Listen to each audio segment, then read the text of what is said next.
ಆತ್ಮೀಯ ವಿದ್ಯಾರ್ಥಿಗಳೇ, ತಮಗೆಲ್ಲರಿಗೂ ಸ್ವಾಗತ. ನಾನು ರಾಜಾನಾಯಕ್, ಶ್ರೀ ರೇವಣಸಿದ್ದೇಶ್ವರ ಪ್ರೌಢಶಾಲೆ ನಿಡ್ಗಟ್ಟ, ಕಡೂರು ತಾಲೂಕು, ಚಿಕ್ಕಮಗಳೂರು ಜಿಲ್ಲೆ.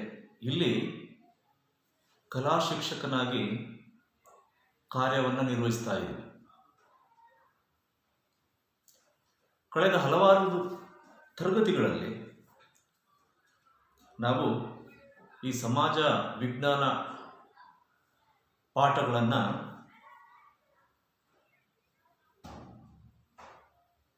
ಅದರಲ್ಲಿರುವಂತಹ ವಿಷಯಗಳನ್ನು ಅರ್ಥ ಮಾಡಿಕೊಂಡು ಬರ್ತಾ ಇದ್ದೇವೆ. ಮಕ್ಕಳೇ, ಇವತ್ತಿನ ತರಗತಿಯಲ್ಲಿ ರಾಜ್ಯಶಾಸ್ತ್ರ ಅನ್ನುವಂತಹ ಸಮಾಜ ವಿಜ್ಞಾನದ ಭಾಗ ಏನಿದೆ, ಅದರ ಮೊದಲ ಅಧ್ಯಯನ ಅಥವಾ ಅದರ ಮೊದಲ ಅಧ್ಯಾಯ ಏನಿದೆ ಅದರ ಬಗ್ಗೆ ಚರ್ಚೆ ಮಾಡುವಂತಹ ಒಂದು ಕೆಲಸವನ್ನು ಮಾಡಿ. 8ನೇ ತರಗತಿಯ ಅರ್ಥಶಾಸ್ತ್ರ ಏನಿದೆ ಅದರಲ್ಲಿ ಮೊದಲ ಅಧ್ಯಾಯ ರಾಜ್ಯಶಾಸ್ತ್ರದ ಅರ್ಥ ಮತ್ತು ಪ್ರಾಮುಖ್ಯತೆ. ಅರ್ಥಶಾಸ್ತ್ರದ ಅರ್ಥ ಮತ್ತು ಪ್ರಾಮುಖ್ಯತೆ.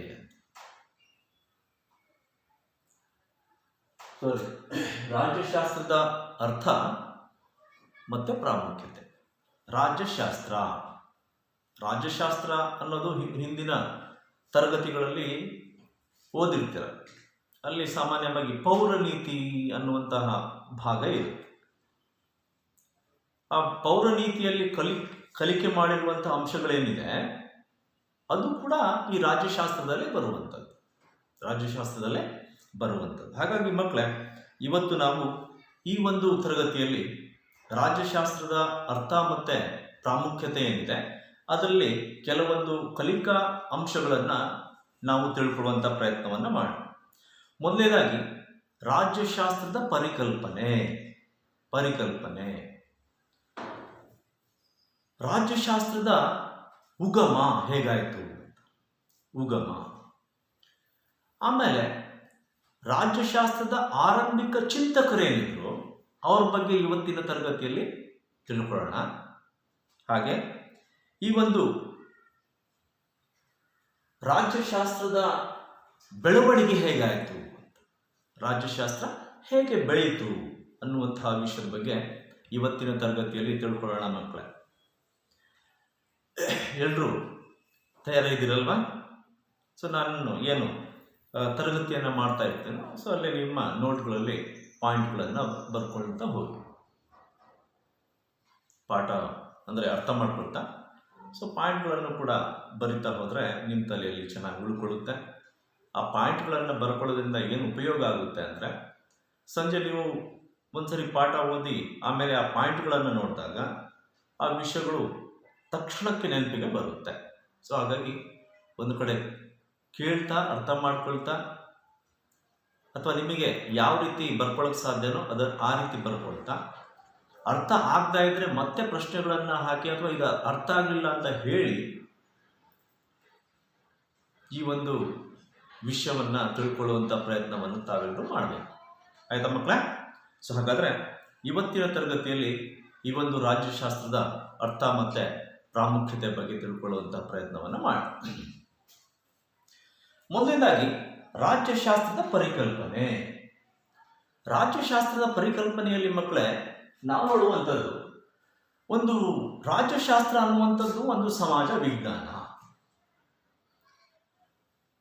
ಯಾವುದನ್ನ ವಿಜ್ಞಾನ ಅಂತ ಕರಿತೀವಿ ನಾವು, ಅಥವಾ ಸರಳವಾಗಿ ಹೇಳೋದ್ರೆ ವಿಜ್ಞಾನ ಎಂದರೇನು? ಹೇಳಿ ಮಕ್ಕಳ, ವಿಜ್ಞಾನ ಎಂದರೇನು? ಯಾವ ವಿಷಯವನ್ನ ಕ್ರಮಬದ್ಧವಾಗಿ ಅಧ್ಯಯನ ಮಾಡ್ತೀವೋ ಅದನ್ನು ನಾವು ವಿಜ್ಞಾನ ಅಂತ ಕರಿತೀವಿ. ಯಾವ ವಿಷಯವನ್ನ ಅರ್ಥಪೂರ್ಣವಾಗಿ ಕ್ರಮಬದ್ಧವಾಗಿ ಅಧ್ಯಯನ ಮಾಡ್ತೀವೋ ಅದನ್ನು ನಾವು ವಿಜ್ಞಾನ ಅಂತ ಕರಿತೀವಿ. ರಾಜ್ಯಶಾಸ್ತ್ರ ಒಂದು ಸಮಾಜ ವಿಜ್ಞಾನ ಮಕ್ಕಳೇ. ಸಮಾಜ ವಿಜ್ಞಾನ ಅಂದ್ರೆ ಏನು? ಸಮಾಜದಲ್ಲಿ ಇರುವಂತಹ, ಅಂದ್ರೆ ನಮ್ಮ ಸಮಾಜದಲ್ಲಿ ಇರುವಂತಹ ವಿಷಯಗಳನ್ನು ಕ್ರಮಬದ್ಧವಾಗಿ ಅಧ್ಯಯನ ಮಾಡೋದು ಅಂತ ಅರ್ಥ. ಸಮಾಜ ವಿಜ್ಞಾನ ಸಮಾಜದಲ್ಲಿರುವಂಥ ವಿಷಯಗಳನ್ನು ಕ್ರಮಬದ್ಧವಾಗಿ ಅಧ್ಯಯನ ಮಾಡೋದು, ಅರ್ಥಪೂರ್ಣವಾಗಿ ಅಧ್ಯಯನ ಮಾಡುವಂಥದ್ದು. ಸೊ ಹಾಗಾಗಿ ಇದು ಒಂದು ವಿಜ್ಞಾನ ಅಂತ ಕರೆಸ್ಕೊಳ್ಳುತ್ತೆ. ಈ ಒಂದು ರಾಜ್ಯಶಾಸ್ತ್ರ ಏನಿದೆ ಮಾನವನ ಜೀವನದ ರಾಜಕೀಯ ಚಟುವಟಿಕೆಗಳನ್ನ ಕುರಿತು ತಿಳಿಸ್ಕೊಡುತ್ತೆ. ಸಮಾಜದಲ್ಲಿರುವಂತಹ ಅವನ ಜೀವನದ ರಾಜಕೀಯ ಚಟುವಟಿಕೆಗಳನ್ನ ಕುರಿತು ತಿಳಿಸ್ಕೊಡುತ್ತೆ. ಸೊ ಆ ಕೆಲಸವನ್ನ ಇದು ಮಾಡುತ್ತೆ. ಮಾನವನ ಜೀವನದ ರಾಜಕೀಯ ಚಟುವಟಿಕೆಗಳನ್ನ ತಿಳಿಸುವಂತ ಕೆಲಸ ಮಾಡುತ್ತೆ. ಅಷ್ಟೇ ಅಲ್ಲ, ರಾಜ್ಯ ಮತ್ತೆ ಸರ್ಕಾರ, ರಾಜ್ಯದ ರೂಪರೇಷೆಗಳು, ಅಂದ್ರೆ ಒಂದು ರಾಜ್ಯದ ರೂಪರೇಷೆಗಳು, ಯಾವ ರೀತಿ ರಾಜ್ಯ ಇರಬೇಕು ಅನ್ನೋದ್ರ ಬಗ್ಗೆ ಇದು ತಿಳಿಸ್ಕೊಡುತ್ತೆ. ರಾಜ್ಯ ಮತ್ತೆ ಸರ್ಕಾರಗಳಿಗೆ ಸಂಬಂಧಿಸಿದಂತಹ ವಿಷಯಗಳನ್ನ ತಿಳಿಸುವಂತಹ ಕೆಲಸವನ್ನ ಈ ರಾಜ್ಯಶಾಸ್ತ್ರ ಮಾಡುತ್ತೆ. ರಾಜ್ಯ ಮತ್ತೆ ಸರ್ಕಾರ ಅಂದ್ರೆ ಒಂದು ರಾಜ್ಯದಲ್ಲಿ ಆಡಳಿತ ನಡೆಸುವಂತಹ ಒಂದು ಸರ್ಕಾರದ ಬಗ್ಗೆ ತಿಳಿಸ್ಕೊಡುವಂತಹ ಕೆಲಸವನ್ನ ಇಲ್ಲಿ ಮಾಡುತ್ತೆ. ನಿಮಗೆ ಸರಳವಾಗಿ ಹೇಳಬೇಕು ಅಂದ್ರೆ ಮಕ್ಕಳೇ, ನಮ್ಮ ಗ್ರಾಮೀಣ ಭಾಗದಲ್ಲಿ ಸ್ಥಳೀಯ ಏನಿದೆ, ಸ್ಥಳೀಯ ಆಡಳಿತ ಸಂಸ್ಥೆಗಳಿದೆ. ಸ್ಥಳೀಯ ಆಡಳಿತ ಸಂಸ್ಥೆಗಳು ಗ್ರಾಮೀಣ ಭಾಗದಲ್ಲಿ ಇದ್ದಾವೆ. ಪಂಚಾಯತ್ ರಾಜ್ ಕಾನೂನು ಮೂಲಕ ಈ ಒಂದು ಪಂಚಾಯಿತಿಗಳನ್ನ ಸ್ಥಾಪನೆ ಮಾಡ್ಕೊಂಡಿದ್ದೀವಿ. ಒಂದು ಗ್ರಾಮ ಸುತ್ತಮುತ್ತಲಿನ ಕೆಲವು ಗ್ರಾಮಗಳ ಚುನಾಯಿತ ಪ್ರತಿನಿಧಿಗಳು ಆ ಒಂದು ಪಂಚಾಯಿತಿಯಲ್ಲಿ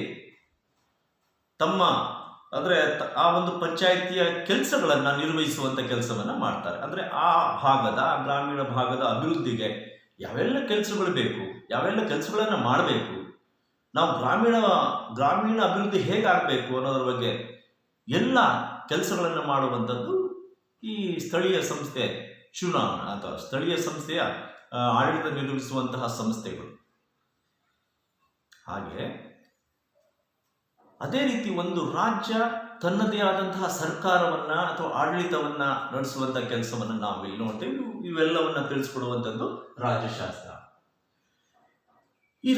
ಈ ಒಂದು ರಾಜ್ಯಶಾಸ್ತ್ರ ರಾಜ್ಯದ ಉಗಮ ಅಂದ್ರೆ ಏನು, ಹುಟ್ಟುವಂಥದ್ದು. ಒಂದು ರಾಜ್ಯ ಹೇಗೆ ಹುಟ್ಟಿತು, ಹೇಗೆ ಉಗಮ ಆಯಿತು ಅನ್ನೋದ್ರ ಬಗ್ಗೆ, ಅದರ ಲಕ್ಷಣಗಳು, ರಾಜ್ಯದ ಉಗಮಗಳು, ಲಕ್ಷಣಗಳು ಅಂದ್ರೆ ರಾಜ್ಯಕ್ಕೆ ಏನೆಲ್ಲ ಲಕ್ಷಣಗಳು ಇರ್ತಿತ್ತು ಅನ್ನೋದ್ರ ಬಗ್ಗೆ ತಿಳಿಸ್ಕೊಡುವಂತೆ. ಹಾಗೆ ರಾಜಕೀಯ ಸಂಸ್ಥೆಗಳ ಬಗ್ಗೆ ಅಧ್ಯಯನ ಮಾಡುವಂತ ಕೆಲಸವನ್ನ ಮಾಡುತ್ತೆ. ಒಂದು ರಾಜ್ಯದ ಉಗಮ, ಲಕ್ಷಣಗಳು ಮತ್ತೆ ರಾಜಕೀಯ ಸಂಸ್ಥೆಗಳೇನಿದ್ದಾವೆ ಅವುಗಳ ಬಗ್ಗೆ ಅಧ್ಯಯನ ಮಾಡುವಂತಹ ಕೆಲಸವನ್ನ ಇದು ಮಾಡುತ್ತೆ.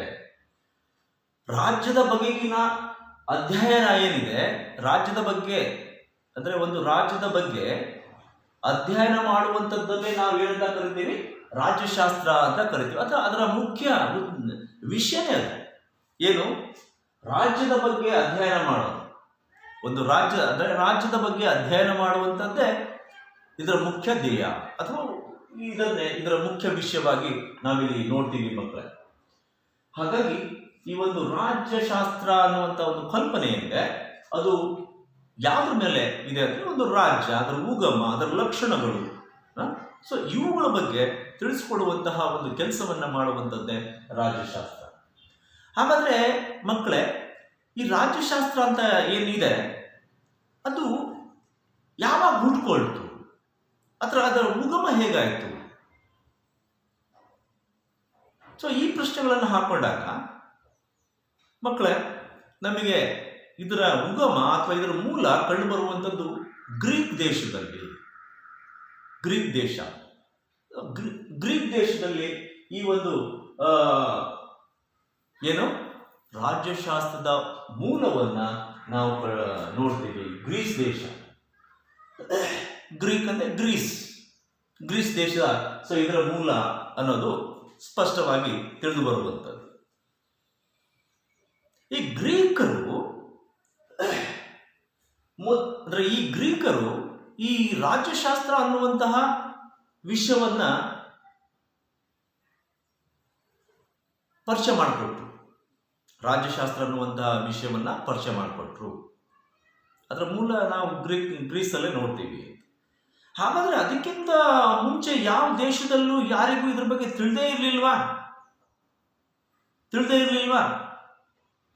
ಅದಕ್ಕಿಂತ ಮುಂಚೆಲೂ ಮಕ್ಕಳೇ, ಅದಕ್ಕಿಂತ ಮುಂಚೆ ಕೂಡ ಹಲವಾರು ದೇಶಗಳಲ್ಲಿ ಈ ಒಂದು ರಾಜ್ಯಶಾಸ್ತ್ರದ ಬಗ್ಗೆ ವಿಷಯ ತಿಳಿದಿತ್ತು, ಅಥವಾ ಈ ರಾಜ್ಯಶಾಸ್ತ್ರದ ಬಗ್ಗೆ ಹಲವಾರು ಸಂಗತಿಗಳನ್ನು ತಿಳಿಸಿದ್ರು. ಯಾವ್ಯಾವ ದೇಶದಲ್ಲಿ ನಾವು ನೋಡ್ತೇವೆ?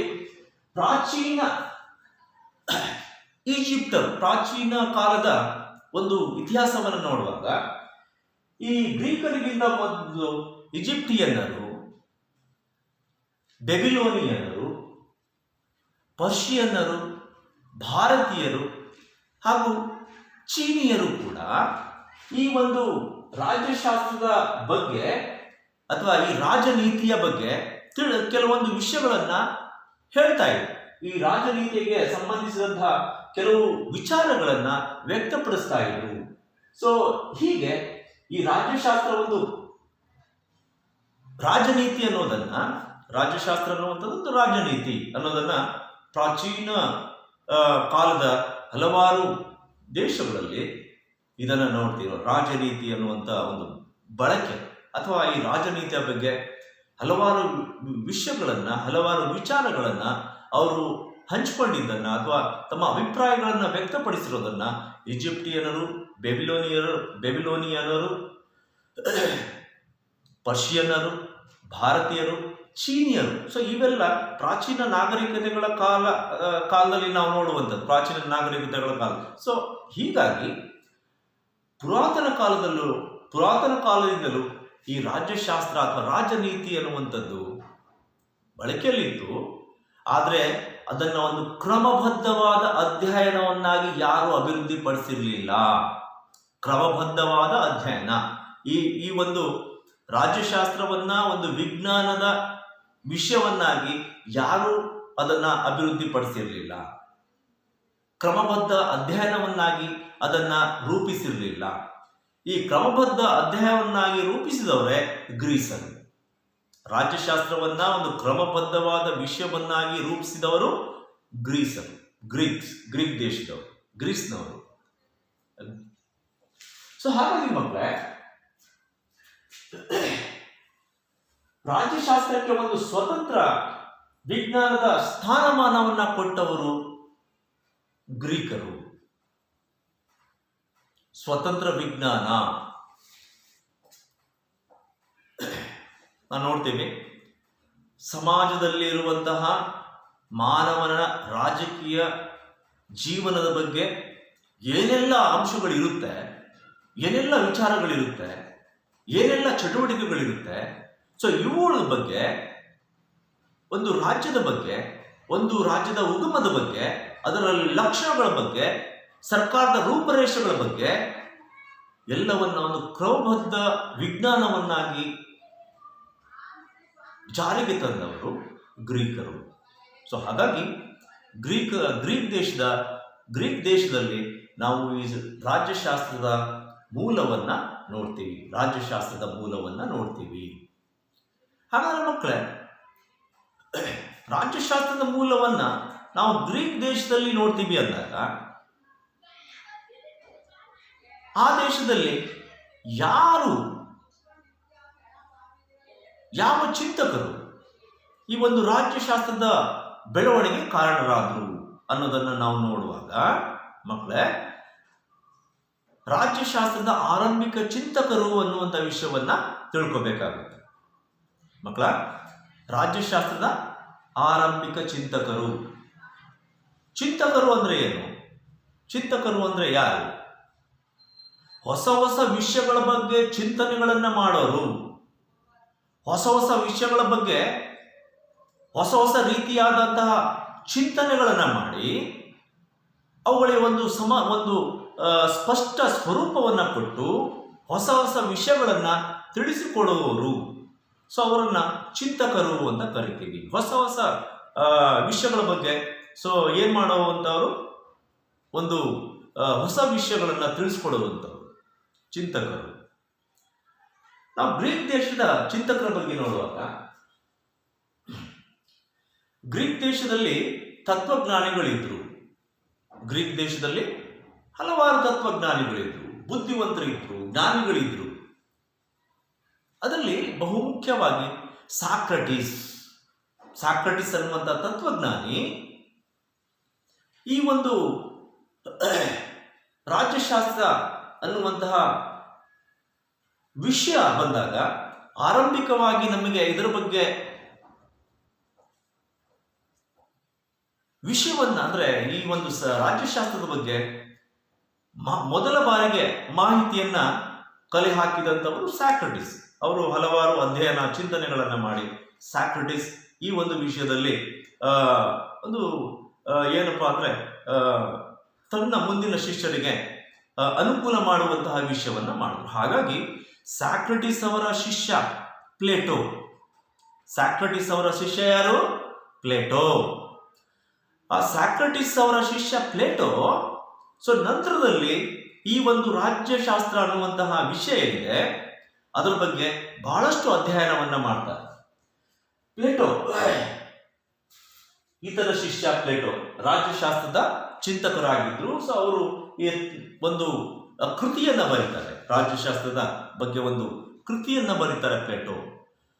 ಆ ರಾಜ್ಯಶಾಸ್ತ್ರದಲ್ಲಿ ಪ್ಲೇಟೋ ಬರೆದಿರುವಂತಹ ಕೃತಿಯ ಹೆಸರು ರಿಪಬ್ಲಿಕ್. ಪ್ಲೇಟೋ ಬರೆದಿರುವಂತಹ ಕೃತಿ ಹೆಸರು ಯಾವುದು?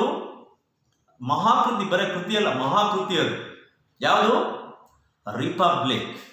ಮಕ್ಕಳ, ರಿಪಬ್ಲಿಕ್ ಅನ್ನುವಂತಹ ಮಹಾಕೃತಿಯನ್ನ ಪ್ಲೇಟೋ ಬರೀತಾರೆ. ಆ ರಿಪಬ್ಲಿಕ್ ಅನ್ನುವಂತಹ ಕೃತಿಯಲ್ಲಿ ರಾಜ್ಯಶಾಸ್ತ್ರದ ಬಗ್ಗೆ ಹಲವಾರು ವಿಚಾರಗಳನ್ನ ಬರೆದಿದ್ದಾರೆ. ಹಾಗಾದ್ರೆ ಆ ಮಹಾಕೃತಿಯಲ್ಲಿ ಅವರು ಬರೆದಿರುವಂತಹ ವಿಷಯ ಏನು ಅಂದ್ರೆ, ಪ್ರಪ್ರಥಮ ಬಾರಿಗೆ ಅವರು ರಾಜ್ಯ ಮತ್ತೆ ಸರ್ಕಾರದ ಸ್ವರೂಪ ಕರ್ತವ್ಯಗಳ ಬಗ್ಗೆ ಬರೆದಿದ್ದಾರೆ. ಪ್ರಪ್ರಥಮ ಬಾರಿಗೆ ರಾಜ್ಯ,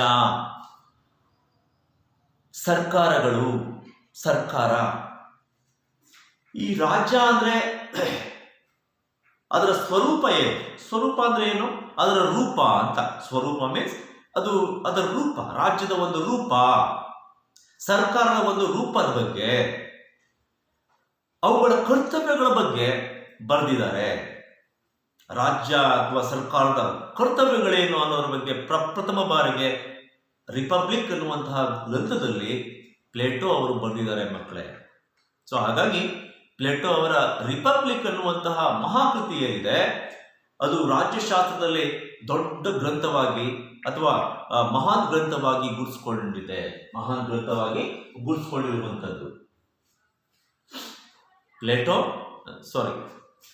ನಾವು ನೋಡ್ತೀವಿ ಸಾಕ್ರಟಿಸ್, ಗ್ರೀಕ್ನ ತತ್ವಜ್ಞಾನಿಗಳಲ್ಲಿ ಸಾಕ್ರಟಿಸ್, ಅವರ ಶಿಷ್ಯ ಪ್ಲೇಟೋ. ಇವರ ಸಾಧನೆಗಳ ನಂತರದಲ್ಲಿ ನಾವು ನೋಡ್ತೀವಿ, ಆ ಸಾಧನೆಗಳ ಹಾದಿಯಲ್ಲಿ ನಾವು ನೋಡ್ತೀವಿ ಗ್ರೀಕ್ ದೇಶದ ಮತ್ತೊಬ್ಬ ತತ್ವಜ್ಞಾನಿ, ಚಿಂತಕ ಅರಿಸ್ಟಾಟಲ್. ಹೆಸರು ಕೇಳಿದ್ದೀರಾ ಮಕ್ಕಳೇ? ಹೆಸರು ಕೇಳಿದ್ದೀರಾ? ಸ್ವಲ್ಪ ಹುಷಾರಿದ್ದಂಗಾಗಿದೆ, ಹಾಗಾಗಿ ಹೆಸರು ಕೇಳಿದ್ದೀರಾ? ಅರಿಸ್ಟಾಟಲ್ ಅವರ ಹೆಸರು ಕೇಳಿದ್ದೀರಾ? ಕೇಳಿಲ್ವಾ? ಕೇಳಿದ್ದೀರಾ? ಅರಿಸ್ಟಾಟಲ್ ಅವರನ್ನ ರಾಜ್ಯಶಾಸ್ತ್ರದ ಪಿತಾಮಹ ಅಂತ ಕರೀತಾರೆ ಮಕ್ಕಳೇ. ರಾಜ್ಯಶಾಸ್ತ್ರದ ಪಿತಾಮಹ ಯಾರು? ಅರಿಸ್ಟಾಟಲ್. ಅರಿಸ್ಟಾಟಲ್ ರವರನ್ನ ರಾಜ್ಯಶಾಸ್ತ್ರದ ಪಿತಾಮಹ ಅಂತ ಕರಿತೀವಿ. ಯಾಕಂದ್ರೆ ಈ ರಾಜ್ಯಶಾಸ್ತ್ರಕ್ಕೆ ಭದ್ರ ಬುನಾದಿ ಅಥವಾ ತಳಪಾಯ, ಅಡಿಪಾಯ ಅಂತ ನಾವೇನು ಕರಿತೀವಿ, ಅದರ ಅಡಿಪಾಯವನ್ನ, ತಳಪಾಯವನ್ನ ಹಾಕೊಟ್ಟವರೇ ಅರಿಸ್ಟಾಟಲ್. ಹಾಗಾಗಿ ಅವರನ್ನ ನಾವೇಂತ ಕರಿತೀವಿ? ರಾಜ್ಯಶಾಸ್ತ್ರದ ಪಿತಾಮಹ ಅನ್ನುವಂತ ಗೌರವವನ್ನ ನೀಡಿ ರಾಜ್ಯಶಾಸ್ತ್ರದ ಪಿತಾಮಹ ಅಂತ ಕರಿತೀವಿ. ಅಂದ್ರೆ ರಾಜ್ಯಶಾಸ್ತ್ರದ ಪಿತಾಮಹ ಅನ್ನುವಂತ ಒಂದು ಗೌರವವನ್ನ ಅರಿಸ್ಟಾಟಲ್ ಅವರಿಗೆ ನೀಡಿದ್ದೀವಿ. ಅರಿಸ್ಟಾಟಲ್ ರಾಜ್ಯಶಾಸ್ತ್ರದ ಪಿತಾಮಹ ಅಂತ ಸುಮ್ಮನೆ ಅಥವಾ ಆ ಒಂದು ಗೌರವಕ್ಕೆ ಪಾತ್ರ ಆಗಿಲ್ಲ. ಅರಿಸ್ಟಾಟಲ್ ರಾಜ್ಯಶಾಸ್ತ್ರದ ಅಧ್ಯಯನವನ್ನ ಕ್ರಮಬದ್ಧಗೊಳಿಸಿ ರಾಜ್ಯಶಾಸ್ತ್ರಕ್ಕೆ ಒಂದು ತಳಪಾಯ ಹಾಕಿದಂತಹ ಪ್ರಥಮ ಚಿಂತಕ. ನಾನು ಆಗ್ಲೇ ಹೇಳಿದೆ, ಒಂದು ವಿಜ್ಞಾನ ಅಂದ್ರೆ ಒಂದು ವಿಷಯವನ್ನ ಕ್ರಮಬದ್ಧವಾಗಿ ಅಧ್ಯಯನ ಮಾಡೋದು. ಈ ರಾಜ್ಯಶಾಸ್ತ್ರ ಅನ್ನುವಂತಹ ವಿಷಯವನ್ನ ಕ್ರಮಬದ್ಧವಾಗಿ ಅಧ್ಯಯನ ಮಾಡಲಿಕ್ಕೆ ಒಂದು ತಳಪಾಯವನ್ನ ಹಾಕಿಕೊಟ್ಟಂತವರು ಅರಿಸ್ಟಾಟಲ್.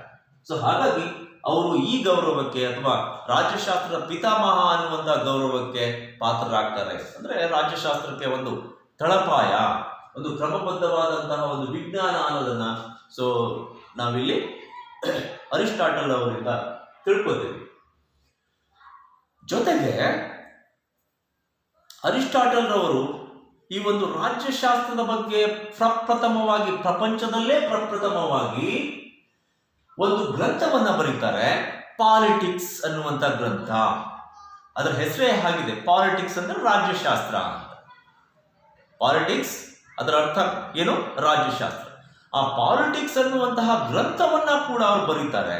ಸೊ ಹಾಗಾಗಿ ಅವರು ರಾಜ್ಯಶಾಸ್ತ್ರದ ಪಿತಾಮಹ ಅಂತ ಕರೆಸ್ಕೊಂಡಿರೋದು ಮಕ್ಕಳು. ಪಾಲಿಟಿಕ್ಸ್ ಅನ್ನುವಂಥ ಗ್ರಂಥವನ್ನ ಬರೆದವರು ಯಾರು? ಅರಿಸ್ಟಾಟಲ್. ಪಾಲಿಟಿಕ್ಸ್ ಅನ್ನುವಂಥ ಗ್ರಂಥವನ್ನ ಬರೆದವರು ಅರಿಸ್ಟಾಟಲ್. ಸೊ ಈ ಪ್ರಪಂಚದಲ್ಲಿ ಪ್ರಪ್ರಥಮ ಬಾರಿಗೆ ಈ ಪಾಲಿಟಿಕ್ಸ್ ಎಂಬ ಒಂದು ಕೃತಿಯನ್ನ ಬರೆದ್ರು. ಆ ಕೃತಿಯಲ್ಲಿ ಯಾವೆಲ್ಲ ಅಂಶಗಳಿದೆ, ಅದರಲ್ಲಿ ಇರುವಂತ ಎಲ್ಲಾ ವಿಷಯಗಳು ರಾಜ್ಯಶಾಸ್ತ್ರಕ್ಕೆ ಸಂಬಂಧಪಟ್ಟಂತೆ. ರಾಜ್ಯದ ಉಗಮ ಹೇಗಾಗುತ್ತೆ, ರಾಜ್ಯದ ಉದಯ ಹೇಗಾಗುತ್ತೆ. ಉಗಮ ಅಂದ್ರೆ ಉದಯ, ಅಂದ್ರೆ ರಾಜ್ಯ ಹೇಗೆ ಹುಟ್ಕೊಳ್ತು ಅದರ ಬಗ್ಗೆ ಅದರಲ್ಲಿ ನಾವು ನೋಡ್ತೀವಿ. ಅದರಲ್ಲಿ ಬರೆದಿದ್ದಾರೆ ರಾಜ್ಯದ ಉಗಮ, ಬೆಳವಣಿಗೆ, ರಾಜ್ಯ ಹೇಗೆ ಬೆಳೀತು, ಆ ರಾಜ್ಯದ ಬೆಳವಣಿಗೆ ಹೇಗಾಯಿತು, ಹಾಗೂ ಒಂದು ರಾಜ್ಯದ ಕಾರ್ಯಗಳೇನು, ಒಂದು ರಾಜ್ಯದ ಕಾರ್ಯಗಳು ಏನು ಅನ್ನುವಂತಹ ವಿಷಯವನ್ನ ಅದರಲ್ಲಿ ಚರ್ಚೆ ಮಾಡಿದ್ದಾರೆ. ರಾಜ್ಯದ ಉಗಮ, ರಾಜ್ಯದ ಕರ್ತವ್ಯಗಳು ಅಂದ್ರೆ ಕೆಲಸ ಅಂತ. ಏನ್ ಕೆಲಸ ಮಾಡುತ್ತೆ ರಾಜ್ಯಗಳು ಅಥವಾ ಸರ್ಕಾರಗಳು, ಯಾವ ಕೆಲಸಗಳನ್ನ ಮಾಡುತ್ತೆ. ಸೊ ಇವೆಲ್ಲ ಬಹಳ ಮುಖ್ಯವಾದಂತಹ ಮಾಹಿತಿಯನ್ನ ಈ ಒಂದು ಪಾಲಿಟಿಕ್ಸ್ ಅನ್ನುವಂತಹ ಕೃತಿಯಲ್ಲಿ ಅರಿಸ್ಟಾಟಲ್ ರವರು ಬರೆದಿರುವಂಥದ್ದು. ಸೊ ಹಾಗಾಗಿ ಅವರು ಒಬ್ರು ಮಹಾನ್ ಚಿಂತಕರಾಗಿದ್ದಾರೆ. ಹಾಗೆ ನಾವು ನೋಡ್ತೀವಿ ಈ ರಾಜಕೀಯ ಅಥವಾ ರಾಜ್ಯಶಾಸ್ತ್ರದ ಬಗ್ಗೆ ಕೌಟಿಲ್ಯ, ಚಾಣಕ್ಯ ಅಂತ ನಾವೇನು ಕರಿತೀವಿ, ಅವರು ಕೂಡ ಒಂದು ಗ್ರಂಥವನ್ನ ಬರೆದಿದ್ದಾರೆ. ಕೌಟಿಲ್ಯ ಬರೆದಿರುವಂತಹ ಗ್ರಂಥ ಯಾವುದು ಅಂತ ಗೊತ್ತಾ? ಹೇಳಿ ನೋಡೋಣ. ಅರ್ಥಶಾಸ್ತ್ರ, ಕೌಟಿಲ್ಯನ ಅರ್ಥಶಾಸ್ತ್ರ.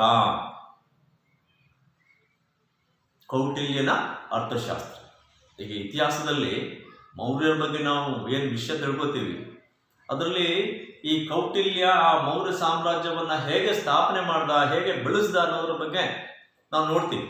ಆ ಸಂದರ್ಭದಲ್ಲೇ ಕೌಟಿಲ್ಯ ಈ ಒಂದು ಗ್ರಂಥವನ್ನ ಬರೆದಿರುವಂತದ್ದು ಅರ್ಥಶಾಸ್ತ್ರ. ಹಾಗಾದ್ರೆ ಈ ಅರ್ಥಶಾಸ್ತ್ರದಲ್ಲಿ ಏನಿದೆ? ಈ ಅರ್ಥಶಾಸ್ತ್ರದಲ್ಲೂ ಹಾಗೆ ಒಂದು ರಾಜ್ಯ ಅದು ಯಾವ ರೀತಿ ಸಂಬಂಧವನ್ನ ಇಟ್ಕೋಬೇಕು ಅಂದ್ರೆ ರಾಜಕೀಯ ಸಂಬಂಧಗಳ ಬಗ್ಗೆ,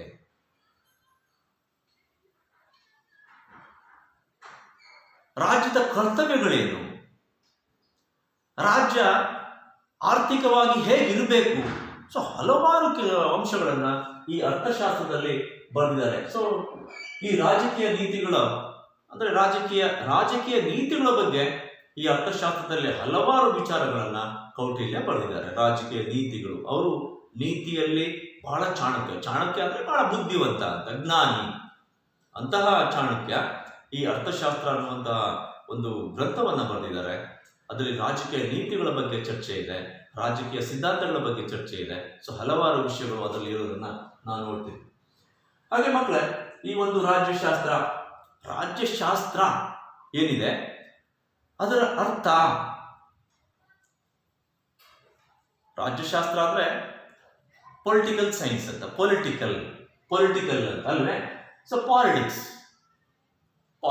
ಅಂತ, ಪೊಲಿಟಿಕಲ್ ಅಂತ, ಪಾಲಿಟಿಕ್ಸ್ ರಾಜನೀತಿ, ರಾಜ್ಯಶಾಸ್ತ್ರ ಪಾಲಿಟಿಕ್ಸ್ ರಾಜಕೀಯ. ಸೊ ಇವೆಲ್ಲ ಅರ್ಥವನ್ನ ಕೊಡುವಂಥದ್ದು. ಸೊ ಹಾಗಾದ್ರೆ ಇದರ ಅರ್ಥ ಮತ್ತೆ ಅದು ಹೇಗೆ ಬೆಳೀತಾ ಹೋಯಿತು ಅನ್ನೋದನ್ನ ನಾವು ನೋಡೋಣ. ನಾವು ನೋಡ್ತೀವಿ ಪ್ರಾಚೀನ ಗ್ರೀಕರು ಈ ರಾಜ್ಯಶಾಸ್ತ್ರದ ಬಗ್ಗೆ, ಅಂದ್ರೆ ಗ್ರೀಕ್ಗೆ ಅದರ ಮೂಲ, ರಾಜ್ಯಶಾಸ್ತ್ರದ ಮೂಲವೇ ಗ್ರೀಕ್ ದೇಶ. ಅದಕ್ಕಿಂತ ಮುಂಚೆ ಯಾವುದೇ ದೇಶದಲ್ಲಿ ಈ ಒಂದು ರಾಜ್ಯಶಾಸ್ತ್ರದ ಬಗ್ಗೆ ಏನೇ ವಿಷಯಗಳು ಕಂಡು ಬಂದರೂ ಕೂಡ ಅದರ ಮೂಲ ಗ್ರೀಕ್ ದೇಶದಿಂದಲೇ ಬಂದಿರುವಂಥದ್ದು. ರಾಜ್ಯಶಾಸ್ತ್ರವನ್ನ ಒಂದು ಕ್ರಮಬದ್ಧ ಅಧ್ಯಯನದ ವಿಷಯವನ್ನಾಗಿ ಮಾಡಿದವರು ಗ್ರೀಕರು. ಸೊ ಹಾಗಾಗಿ ಈ ಪ್ರಾಚೀನ ಗ್ರೀಕರು ರಾಜ್ಯದ ಸಮಸ್ತ ಚಟುವಟಿಕೆಗಳನ್ನ ಅನ್ವಯಿಸಿ ಪಾಲಿಟಿಕ್ಸ್ ಅನ್ನುವಂತಹ ಪದವನ್ನ ಬಳಸ್ತಾ ಇದ್ರು. ರಾಜ್ಯದ ಸಮಸ್ತ ಚಟುವಟಿಕೆಗಳು, ಸಮಸ್ತ ಚಟುವಟಿಕೆ ಏನೆಲ್ಲ ಕೆಲಸ ಕಾರ್ಯಗಳು ನಡೆಯುತ್ತೋ ಅವೆಲ್ಲವನ್ನ ಒಟ್ಟಾರೆಯಾಗಿ ಪಾಲಿಟಿಕ್ಸ್, ಎಲ್ಲದಕ್ಕೂ ಪಾಲಿಟಿಕ್ಸ್ ಅನ್ನುವಂತ ಪದವನ್ನ ಬಳಸ್ತಾ ಇದ್ರು. ಪಾಲಿಟಿಕ್ಸ್ ಅನ್ನುವಂತ ಪದವನ್ನ ಬಳಸ್ತಾ ಇದ್ರು. ಈ ಪಾಲಿಟಿಕ್ಸ್ ಅನ್ನುವಂತ ಪದ, ಅದರ ಅರ್ಥ ನಗರ ರಾಜ್ಯ. ಪಾಲಿಟಿಕ್ಸ್ ಅನ್ನುವಂತಹ ಒಂದು ಪದ ಏನಿದೆ ಅದರ ಅರ್ಥ ನಗರ ರಾಜ್ಯ ಅಲ್ಲ, ಸಾರಿ, ಪಾಲಿಟಿಕ್ಸ್ ಅಂತ ಏನಿದೆ ಈ ಪದ ಪಾಲಿಟಿಕ್ಸ್ ಅನ್ನುವಂತ ಪದ ಹುಟ್ಕೊಂಡಿದ್ದು ಪೋಲಿಸ್ ಅನ್ನುವಂತಹ ಪದದಿಂದ, ಪೋಲಿಸ್ ಎನ್ನುವಂತಹ ಗ್ರೀಸ್ ಪದದಿಂದ. ಈ ಪೋಲಿಸ್ ಪದದ ಅರ್ಥ ನಗರ ರಾಜ್ಯ ಅಂತ. ಪಾಲಿಟಿಕ್ಸ್ ಎಂಬ ಪದ ನಗರ ರಾಜ್ಯ ಎಂಬ ಅರ್ಥವನ್ನ ಕೊಡುವಂತಹ ಮೂಲ ಗ್ರೀಕ್ ಪದವಾದಂತಹ ಪೋಲಿಸ್ ಮೂಲ ಗ್ರೀಕ್ ಪದ ಪೋಲಿಸ್ನಿಂದ ಈ ಪಾಲಿಟಿಕ್ಸ್ ಅನ್ನುವಂಥದ್ದು ಹುಟ್ಕೊಂಡಿದ್ದು. ಮೂಲ ಗ್ರೀಕ್ ಪದ ಪೋಲಿಸ್ ಅಂತ. ಅದರ ಆ ಪದದ ಅರ್ಥ ನಗರ ರಾಜ್ಯ. ಅದರ ಅರ್ಥ ನಗರ ರಾಜ್ಯ ಅಂತ. ಅಂದ್ರೆ ಸಿಟಿ ಅಂಡ್ ಸ್ಟೇಟ್ ಅಂತ, ನಗರ ರಾಜ್ಯ. ಪೊಲೀಸ್ ಅನ್ನುವಂಥ ಪದದ ಅರ್ಥ ಏನು ಮಕ್ಕಳ? ನಗರ ರಾಜ್ಯ. ಸೊ ಈ ಅರ್ಥವನ್ನ ನಾವು ಪಾಲಿಟಿಕ್ಸ್ ಅಲ್ಲಿ ನೋಡ್ತೀವಿ. ಪಾಲಿಟಿಕ್ಸ್ ಅಂದ್ರೆ ನಗರ ರಾಜ್ಯ.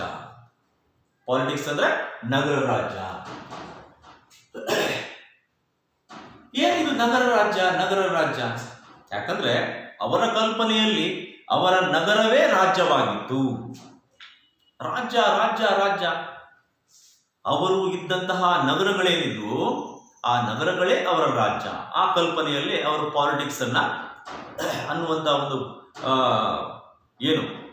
ವಿಷಯವನ್ನ ಅವರು ಕ್ರಮಬದ್ಧಗೊಳಿಸಿರುವಂತದ್ದು. ನಗರ ರಾಜ್ಯ ಅಂದ್ರೆ ಈಗ ಕರ್ನಾಟಕ ರಾಜ್ಯ, ತಮಿಳುನಾಡು ರಾಜ್ಯ ಆ ರೀತಿ ಅಂತ ಅಲ್ಲ.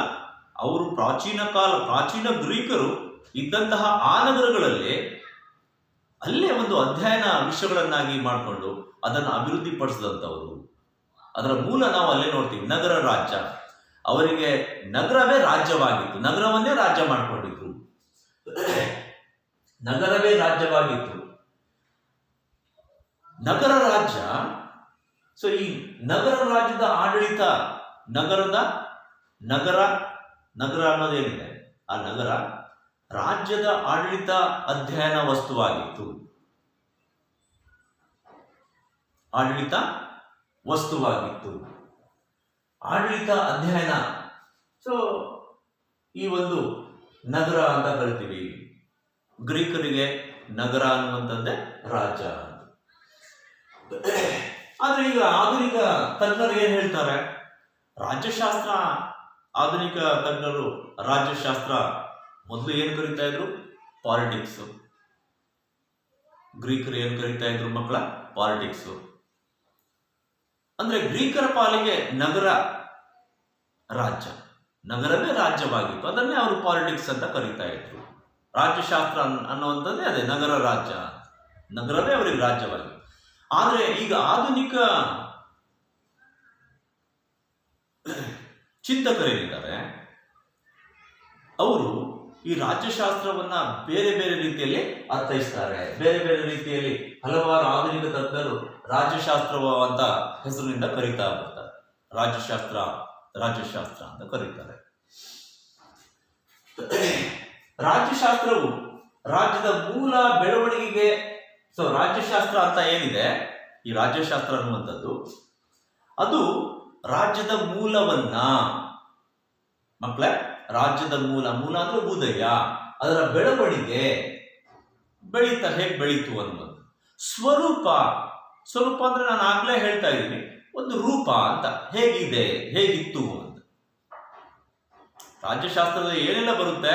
ರಾಜ್ಯದ ಉಗಮದ ಬಗ್ಗೆ ಬರುತ್ತೆ, ಹೀಗೆ ಉದಯ ಆಯಿತು ಅಂತ ಅಥವಾ ಪ್ರಾರಂಭವಾಯಿತು, ಅದರ ಬೆಳವಣಿಗೆ ಹೇಗಾಯಿತು ಅನ್ನೋದ್ರ ಬಗ್ಗೆ ಅದರಲ್ಲೂ ವಿಷಯ ಬರೆಯುತ್ತೆ. ಅದರ ಸ್ವರೂಪ ಅದು ಹೆಂಗಿರುತ್ತೆ ಅನ್ನುವಂತಹ ವಿಷಯವನ್ನ ತಿಳಿಸ್ಕೊಡುತ್ತೆ. ಆಡಳಿತ ಪದ್ಧತಿಗಳು, ರಾಜ್ಯಶಾಸ್ತ್ರದಲ್ಲಿ ಏನಿರುತ್ತೆ, ಆಡಳಿತ ಪದ್ಧತಿಗಳು ಅಂದರೆ ಸರ್ಕಾರಗಳು ಭಿನ್ನ ಭಿನ್ನ ಅಥವಾ ಬೇರೆ ಬೇರೆ ರೀತಿಯ ಆಡಳಿತ ಪದ್ಧತಿಗಳನ್ನು ಅನುಸರಿಸುತ್ತೆ. ಪ್ರಾಚೀನ ಕಾಲದಿಂದಲೂ ಇತಿಹಾಸವನ್ನು ನಾವು ನೋಡಿದಾಗ ಬೇರೆ ಬೇರೆ ದೊರೆಗಳು, ಬೇರೆ ಬೇರೆ ರಾಜರುಗಳು ಬೇರೆ ಬೇರೆ ಆಡಳಿತ ಪದ್ಧತಿಗಳನ್ನು ಅಳವಡಿಸ್ಕೊಂಡಿದ್ರು. ಹಾಗಾಗಿ ಈ ರಾಜ್ಯಶಾಸ್ತ್ರದಲ್ಲಿ ಆಡಳಿತ ಪದ್ಧತಿಗಳ ಬಗ್ಗೆ ತಿಳಿಸ್ಕೊಟ್ಟಿದ್ದಾರೆ. ರಾಜ್ಯದ ಕಾರ್ಯವ್ಯಾಪ್ತಿ ಅಂದ್ರೆ ಒಂದು ರಾಜ್ಯ ಕಾರ್ಯವ್ಯಾಪ್ತಿ ಅಂದ್ರೆ ಅಷ್ಟು ಎಲ್ಲಿ ತನಕ ಅವ್ರ ಕೆಲಸ ಅಂತ ಒಂದು ನೋಡ್ರಿ, ಇದ್ರೊಳಗೆ ಇಷ್ಟು ವಿಷಯ ಬರುತ್ತೆ ಅಂತ. ಕಾರ್ಯವ್ಯಾಪ್ತಿ ಅದು ಎಲ್ಲಿ ಯಾವ್ಯಾವ ಕೆಲಸಗಳನ್ನ ಮಾಡಬಹುದು ಅನ್ನುವಂಥ ವಿಷಯವನ್ನ ಈ ರಾಜ್ಯಶಾಸ್ತ್ರದಲ್ಲಿ ನಾವು ನೋಡ್ತೀವಿ.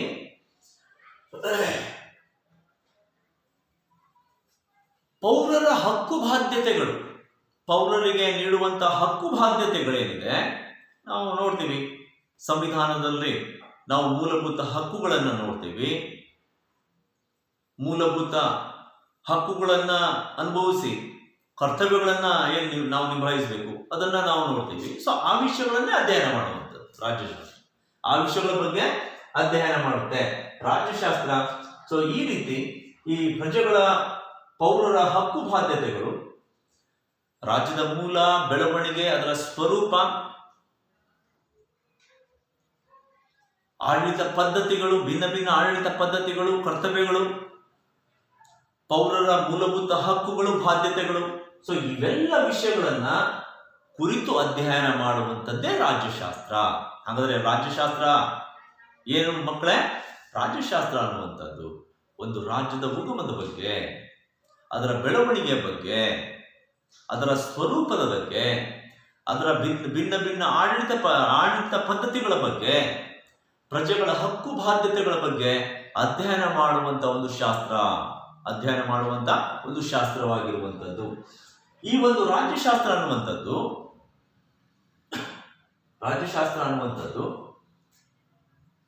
ರಾಜ್ಯದ ಭೂತಕಾಲ, ಭೂತಕಾಲ ಅಂದ್ರೆ ಹಿಂದೆ ನಡೆದೋಗಿರುವಂಥದ್ದು. ವರ್ತಮಾನ ಅಂದ್ರೆ ಈಗ, ಪ್ರೆಸೆಂಟ್. ವರ್ತಮಾನ ಕಾಲ ಅಂದ್ರೆ ಈಗ, ಪ್ರೆಸೆಂಟ್ ಅಂದ್ರೆ ಈಗ, ಇವಾಗ ಏನ್ ನಡೀತಿದೆ ಅನ್ನುವಂಥ ಇವಾಗ. ಭವಿಷ್ಯತ್, ಫ್ಯೂಚರ್, ಮುಂದೆ ನಡಿಬಹುದಾದಂಥದ್ದು. ಭೂತ ಅಂದ್ರೆ ಹಿಂದೆ ನಡೆದಿರುವಂಥದ್ದು, ಭೂತಕಾಲ ಅಂದ್ರೆ ಹಿಂದೆ ನಡೆದಿರುವಂಥದ್ದು, ವರ್ತಮಾನ ಅಂದ್ರೆ ಈಗ ನಡೀತಾ ಇರುವಂಥದ್ದು, ಭವಿಷ್ಯತ್ ಅಂದ್ರೆ ಮುಂದೆ ನಡೆಯುವಂಥದ್ದು. ಸೊ ಹಾಗಾಗಿ ಈ ಒಂದು ರಾಜ್ಯಶಾಸ್ತ್ರ ಏನಿದೆ, ರಾಜ್ಯದ ಭೂತ, ವರ್ತಮಾನ ಹಾಗೂ ಭವಿಷ್ಯದ ರಾಜಕೀಯ ಸಂಸ್ಥೆಗಳು, ರಾಜಕೀಯ ಕಾರ್ಯಗಳು ಹಾಗೂ ರಾಜಕೀಯ ಸಿದ್ಧಾಂತಗಳ ಅಧ್ಯಯನ ಆಗಿರುತ್ತೆ ಅಥವಾ ಅಧ್ಯಯನವಾಗಿದೆ. ಸೊ ಇಲ್ಲಿ ರಾಜ್ಯಶಾಸ್ತ್ರ ಅನ್ನುವಂಥದ್ದು ರಾಜ್ಯದ ಭೂತಕಾಲ, ವರ್ತಮಾನ ಕಾಲ, ಭವಿಷ್ಯತ್ ಕಾಲದಲ್ಲಿ ಇರುವಂತಹ ಅಥವಾ ಭವಿಷ್ಯತ್ ಕಾಲದ ಅಂದರೆ ಯಾವ ಹಿಂದಿಂದ ಮುಂದಿನ ಭವಿಷ್ಯತ್ ತನಕ ಇರುವಂತಹ ರಾಜಕೀಯ ಸಂಸ್ಥೆಗಳೇನಿದೆ, ಆ ರಾಜಕೀಯ ಸಂಸ್ಥೆಗಳು ರಾಜಕೀಯ ಕೆಲಸ ಕಾರ್ಯಗಳು, ರಾಜಕೀಯ ಕಾರ್ಯಗಳು ಅಂದ್ರೆ ರಾಜಕೀಯವಾಗಿ ನಡೆಯುವಂತಹ ಎಲ್ಲ ಕಾರ್ಯಚಟುವಟಿಕೆಗಳು ಹಾಗೂ ರಾಜಕೀಯ ಸಿದ್ಧಾಂತಗಳೇನು ಬರುತ್ತೆ. ಸೊ ಈ ಎಲ್ಲ ಸಿದ್ಧಾಂತಗಳ ಅಧ್ಯಯನವಾಗಿರುವಂಥದ್ದೇ ರಾಜ್ಯಶಾಸ್ತ್ರ. ಹಾಗಾಗಿ ಮಕ್ಕಳೇ, ಇದು ಯಾವುದೋ ಒಂದು ಸಮಯಕ್ಕೆ ಅಂತಲ್ಲ, ಸಮಯವನ್ನ ತೆಗೆದುಕೊಂಡಾಗ ಈ ಒಂದು ರಾಜ್ಯಶಾಸ್ತ್ರ ಅನ್ನುವಂಥದ್ದು ನಿಂತ ನೀರಿನ ಥರ ಅಲ್ಲ. ಅದು ಭೂತಕಾಲದಿಂದ ವರ್ತಮಾನ ಕಾಲದಲ್ಲಿ ಹಾಗೂ ಭವಿಷ್ಯತ್ ಕಾಲದಲ್ಲಿ ನಿರಂತರವಾಗಿ ಅಧ್ಯಯನ ಮಾಡುವಂತಹ ಒಂದು ಶಾಸ್ತ್ರ, ಸೊ ಹೀಗೆ ಈ ಅರ್ಥಶಾಸ್ತ್ರ ಅನ್ನುವಂಥದ್ದು ಒಂದು ರಾಜ್ಯದ ಉಗಮ, ಬೆಳವಣಿಗೆ ಅಥವಾ ಒಂದು ರಾಜ್ಯ ಮತ್ತೆ ಸರ್ಕಾರದ ಬಗ್ಗೆ ತಿಳಿಸಿಕೊಡುವಂತಹ ಒಂದು ಶಾಸ್ತ್ರ. ರಾಜ್ಯಶಾಸ್ತ್ರ ಅಂದ್ರೆ ವೆರಿ ಸಿಂಪಲ್, ಒಂದು ರಾಜ್ಯ ಸರ್ಕಾರದ ರಾಜ್ಯ ಸರ್ಕಾರಗಳ ಬಗ್ಗೆ ತಿಳಿಸುವಂಥದ್ದು. ರಾಜ್ಯಗಳು, ಸರ್ಕಾರಗಳು ಅಂತ ನಾವೇನು ಕರಿತೀವಿ, ರಾಜ್ಯ ಮತ್ತೆ ಸರ್ಕಾರದ ಬಗ್ಗೆ ಅಧ್ಯಯನ ಮಾಡುವಂತಹ ಶಾಸ್ತ್ರ ಏನಿದೆ ಅದನ್ನ ರಾಜ್ಯಶಾಸ್ತ್ರ ಅಂತ ಕರಿತೀವಿ ಮಕ್ಕಳೇ. ಯಾವುದನ್ನ ರಾಜ್ಯಶಾಸ್ತ್ರ ಅಂತ ಕರಿತೀವಿ? ಒಂದು ರಾಜ್ಯ ಮತ್ತೆ ಸರ್ಕಾರದ ಬಗ್ಗೆ ಅಧ್ಯಯನ ಮಾಡುವಂತಹ ಒಂದು ಶಾಸ್ತ್ರ ಏನಿದೆ ಅದು ಕೂಡ ಕ್ರಮಬದ್ಧವಾಗಿ ಅಧ್ಯಯನ ಮಾಡುವಂತಹ ಶಾಸ್ತ್ರ ಏನಿದೆ ಅದನ್ನು ನಾವು ಏನಂತ ಕರಿತೀವಿ? ರಾಜ್ಯಶಾಸ್ತ್ರ ಅಂತ ಕರಿತೀವಿ. ಸೊ ಹೀಗೆ ಈ ರಾಜ್ಯಶಾಸ್ತ್ರ ಅನ್ನುವಂಥದ್ದು ಒಂದು ಸಮಾಜ ವಿಜ್ಞಾನವಾಗಿರುವಂಥದ್ದು. ಈ ಸಮಾಜ ವಿಜ್ಞಾನ ಆಗಿರುವಂತಹ ಸಮಾಜ ವಿಜ್ಞಾನ ಆಗಿರುವಂತಹ ರಾಜ್ಯಶಾಸ್ತ್ರದ ಮೂಲ ಗ್ರೀಕರೇ ಈ ಒಂದು ರಾಜ್ಯಶಾಸ್ತ್ರವನ್ನ ಕ್ರಮಬದ್ಧವಾಗಿ ಪ್ರಪ್ರಥಮವಾಗಿ ರಾಜ್ಯಶಾಸ್ತ್ರವನ್ನ ಒಂದು ಕ್ರಮಬದ್ಧ ವಿಷಯದ ಅಧ್ಯಯನವನ್ನಾಗಿ ಮಾಡಿ ಸೊ ಈ ಒಂದು ರಾಜ್ಯಶಾಸ್ತ್ರವನ್ನ ಅದರ ಒಂದು ಅಥವಾ ರಾಜನೀತಿ ಅಥವಾ ರಾಜ್ಯಶಾಸ್ತ್ರದ ಒಂದು ತಳಪಾಯವನ್ನ ಹಾಕಿದಂಥವರು. ರಾಜ್ಯಶಾಸ್ತ್ರದ ಪಿತಾಮಹ ಯಾರು? ರಾಜ್ಯಶಾಸ್ತ್ರದ ಪಿತಾಮಹ ಅರಿಸ್ಟಾಟಲ್.